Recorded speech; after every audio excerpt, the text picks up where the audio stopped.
Continuamos con el estudio de la anatomía del sistema nervioso y en la clase de hoy la vamos a dedicar a estudiar la anatomía de la médula espinal. Recordemos inicialmente cómo va el estudio del sistema nervioso que nosotros estamos describiendo en estos días.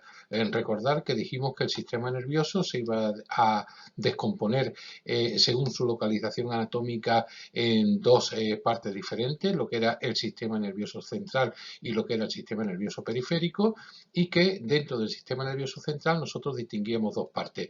La primera, que era el encéfalo, que ya hemos procedido a su estudio, hemos estudiado todo lo que son los componentes, las diferentes estructuras que componen lo que sería el cerebro, y después hemos terminado el estudio del tronco del céfalo. En segundo lugar tenemos la médula espinal, que es lo que vamos a estudiar en el día de hoy, y cuando terminemos su estudio posteriormente pasaremos a estudiar el sistema nervioso periférico, lo que es la parte del sistema nervioso voluntario y lo que es la parte involuntaria.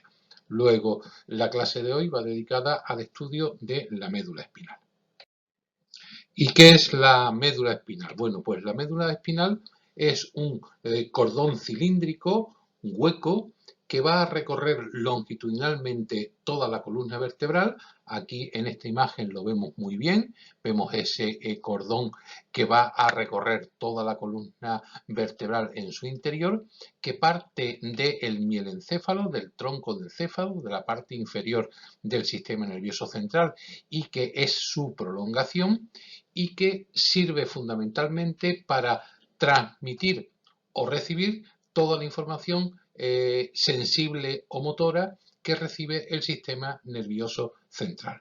Luego, ese cordón cilíndrico que está hueco en su interior y que está relleno de líquido cefalorraquídeo como manera de protección, que está protegido por la columna vertebral en cada una de sus partes y que tiene como función fundamental transmitir, es decir, mandar, hacer que se ejecuten determinadas órdenes motoras y recibir toda la información de los órganos sensibles, es lo que recibe el nombre de médula espinal. Como podéis imaginar, existe un trocito de médula espinal que está recubierto por las vértebras cervicales, que se va a llamar médula espinal cervical. Después hay un trozo de médula que se llama médula espinal dorsal, que está protegida por las vértebras dorsales, y después la médula espinal lumbar. Veis aquí muy bien representado lo que sería la estructura de cada una de las vértebras. Os recuerdo lo que era el cuerpo vertebral, lo que era la apófisis transversa y lo que era la apófisis espinosa, y en su interior dejaban un hueco que es el que ocupa este cordón cilíndrico que recibe el nombre de médula espinal. Si nosotros cogemos esa médula espinal y le hacemos un corte transversal, como si fuera un corte de derecha a izquierda, y miramos ese grosor, vamos a ver que está compuesto fundamentalmente por sustancia blanca y sustancia gris, pero al contrario de lo que hemos estudiado en el sistema nervioso central. ¿Por qué? Porque la sustancia blanca se encuentra situada en la parte exterior, es decir, esto que estoy señalando ahora mismo sería todo lo que estaría compuesto por sustancia blanca.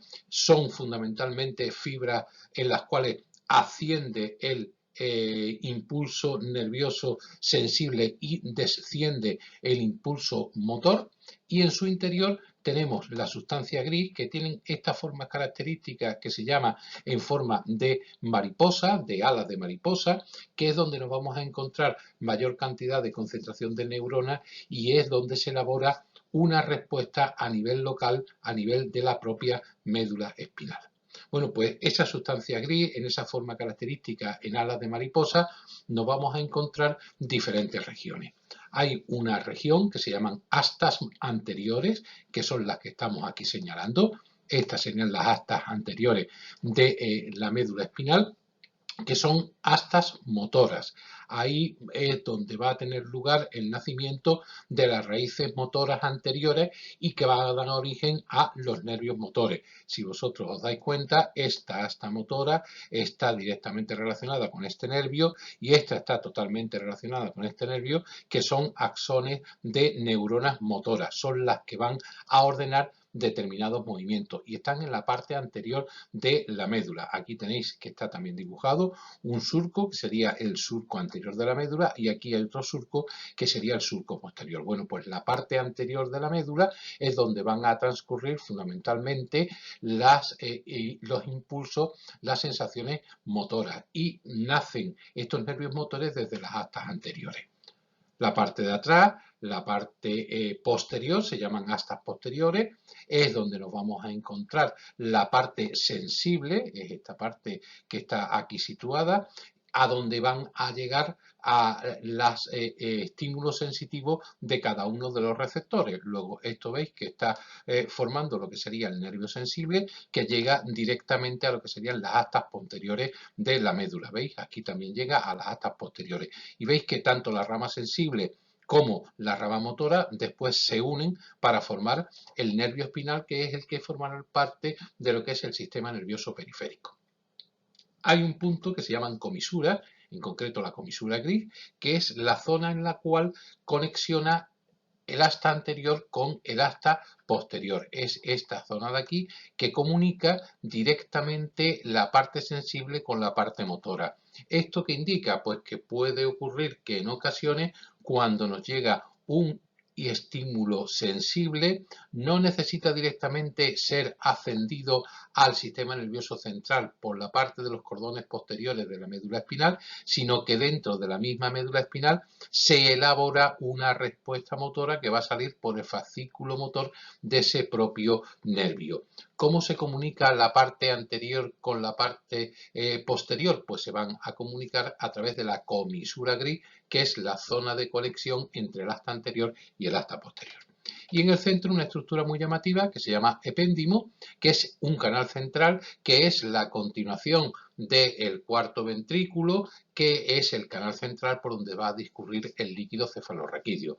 Ese líquido cefalorraquídeo va a circular por cada uno de los ventrículos que hemos venido explicando, ventrículos laterales, tercer ventrículo, cuarto ventrículo y ahora epéndimo, para llegar a la parte final de la médula espinal y ya revertir hacia afuera y circular también exteriormente a esa médula espinal, exteriormente a lo que es todo el encéfalo, para de esta manera hacer de barrera protectora ante cualquier tipo de traumatismo. Va circulando por debajo de la dura madre a través de las meninges. Ahí tenéis otro esquema donde veis de alguna manera representado sobre una médula espinal en un corte natural y donde de alguna manera se ha hecho sobresalir la asta anterior y la asta posteriores por la estructura de la médula espinal. ¿Cuál es la parte que a mí me interesa resaltar? Pues el número 3 y el número 6, que son los nervios sensibles y los nervios motores, sabiendo que la parte anterior, es decir, el número 3, formaría el nervio motor, la parte sensible que va a la parte posterior sería el número 6. Después tendríamos el surco medio posterior, delante sería el surco medio anterior, y después tenemos en el número 8 ese canal ependimario, ese epéndimo, que sirve para circular el líquido cefalorraquídeo. El 9 y el 11 serían las astas posteriores y las astas anteriores, dicho en el orden adecuado, y el número 10 pues sería la comisura gris, que va a comunicar el asta posterior con el asta anterior. Unas imágenes para terminar de entender muy bien cómo se encuentra alojada la médula espinal dentro de la columna vertebral. Aquí tenemos una visión lateral de lo que sería la columna vertebral. ¿Os acordáis que hacía estas curvaturas que se llamaban cifosis y lordosis? Aquí tenemos la parte cervical, aquí tenemos las vértebras dorsales, aquí tenemos las vértebras lumbares y aquí tenemos el sacro. En su interior van a contener lo que es la médula espinal, que es ese tubo que hemos dicho. Y estos agujeritos que se ven aquí muy bien, que estoy señalando yo a uno, serían los orificios de conjunción. Sería cada uno de los orificios por donde sale un nervio raquídeo, que sabéis que tiene una parte motora y una parte sensible. Eso lo vemos muy bien en esta representación sin parte ósea, sin protección de la médula espinal, donde tenéis la típica estructura en ala de mariposa, donde tenemos toda la sustancia blanca rodeando esta sustancia gris, donde tenemos el epéndimo en el centro, la parte posterior, que es la parte sensible, la parte anterior, que es la parte motora. Y vemos como hay un nervio motor y un nervio sensible que después van a formar el nervio raquídeo. Este nervio raquídeo es el que va a salir por este agujerito que os estoy indicando, que se denomina orificio de conjunción. Aquí se ve muy bien en este corte longitudinal, no solamente de la médula espinal, sino también de la vértebra. Vemos la médula espinal, vemos la sustancia blanca, vemos la sustancia gris, vemos el surco posterior. Mire usted, ¿por qué sé que es el surco posterior? Porque está directamente relacionada con la apófisis espinosa. Aquí tengo las apófisis transversas y aquí tengo el cuerpo vertebral. De esta manera saco la idea clara de cómo se encuentra protegida la médula espinal, que es un tejido nervioso muy delicado, por una estructura ósea que es la médula, todas recubiertas por sus membranas, por su dura madre y por sus meninges. Y vemos cómo la vértebra entre pedúnculo y pedúnculo deja un hueco para que salga cada uno de los nervios raquídeos, uno el nervio raquídeo a la derecha y otro hacia la izquierda, los dos con trozos de fibra posteriores y con trozos de fibras anteriores, los dos con trozos motores, los dos con trozos sensibles. Ahí tendríamos el nervio raquídeo. Sin lugar a duda, donde se ve mejor lo de los nervios raquídeos es en esta gran imagen que tenemos aquí. Volvemos a comprobar lo que sería el cuerpo posterior. Aquí tenemos la apófisis transversa y aquí tenemos la apófisis espinosa. Y en su interior la médula espinal que la recorre desde la región cervical hasta la región lumbar. Vemos la estructura típica en alas de mariposa. Esta es la parte posterior, pues estas son las astas posteriores y estas son las raíces sensibles. Estas son las astas anteriores y este sería el componente motor. Y aquí tenemos el nervio raquídeo que sale de cada nivel vertebral. Entre vértebra y vértebra sale un nervio raquídeo. Aquí sale otro y veis que sale por un orificio perfectamente distinguible que se llama orificio de conjunción. Esa es la estructura, esa es la anatomía de la médula espinal. Por lo menos desde las cervicales hasta casi las dorsales. ¿Por qué? Porque cuando llega a nivel de la segunda a la tercera lumbar, la médula espinal se va como desflecando, se va haciendo como si fuera la cola de un caballo o cauda equina, ¿veis? Por eso se llama estructura en cola de caballo, y vemos como esos nervios ya no van formando directamente la médula espinal con la clara distinción de sustancia gris y sustancia blanca en alas de mariposa y los cordones anteriores y posteriores, sino que se va desflecando y como nervio a nervio va saliendo por cada orificio de conjunción, hasta llegar al sacro, que veis que también sale por cada uno de los orificios del sacro los nervios que van a ir hacia las extremidades inferiores, hacia las piernas, sobre todo un gran nervio muy grueso, nervio muy manifiesto, que se llama el nervio ciático. Esta parte final de la médula espinal a nivel de la región lumbar y de la región sacra se denomina cola de caballo. Para finalizar, ¿cuál es la función fundamental de la médula espinal? Bueno, pues la podemos resumir en dos apartados muy concretos. La médula espinal se va a encargar fundamentalmente de conducir los impulsos nerviosos sensibles recogidos desde cada uno de los receptores de todo el organismo del hombre hacia el sistema nervioso central. En el sistema nervioso central se va a elaborar una respuesta casi siempre de tipo motor, y esa respuesta de tipo motor viaja también desde el sistema nervioso central, desde el telencéfalo, diencéfalo, mesencéfalo, a través de la médula espinal, a través de la región o los cordones anteriores, hasta la placa muscular motora, produciendo una contracción o una relajación de un grupo muscular y produciendo un determinado tipo de actividad. En esta imagen de aquí, pues tenéis claramente explicado lo que os acabo de decir. Tengo la médula espinal sin columna vertebral para que podamos entender lo que está pasando. Estamos viendo las raíces posteriores y las raíces anteriores. Estamos viendo como toda su médula espinal pues tienen sus arterias y sus venas para su propia circulación. Estamos viendo aquí dibujado cada una de las cubiertas que van a protegerla de la dura madre, de la pie madre y de las meninges, y vemos como la parte sensible y la parte motora se unen para formar nervios raquídeos, que hay uno por cada nivel. Luego, esa primera función de la médula espinal la tenemos clara. Pero hay una segunda función muy curiosa, que es la que hoy vamos a coger y vamos a terminar de explicar, que sería la del arco reflejo.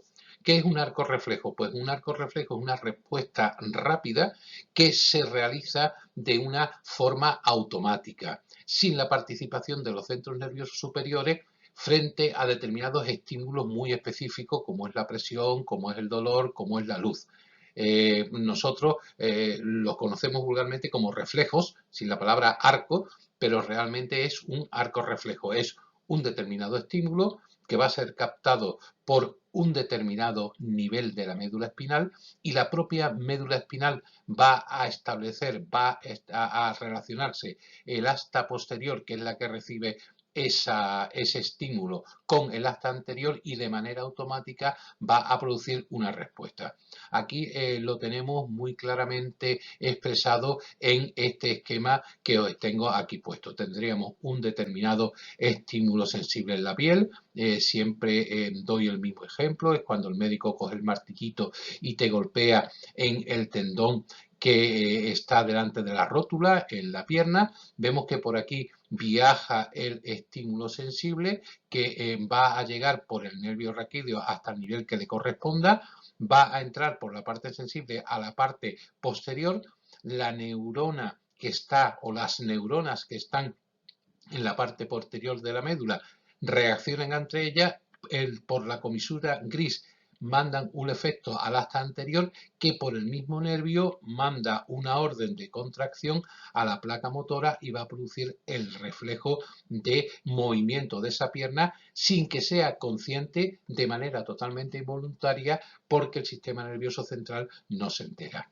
Ese tipo de respuesta rápida que se realiza de manera automática sin la participación del sistema nervioso central es lo que se conoce como arco reflejo, y podía ser, o podíamos situarlo como el funcionamiento básico, el monómero básico de la función de respuesta de coordinación del sistema nervioso.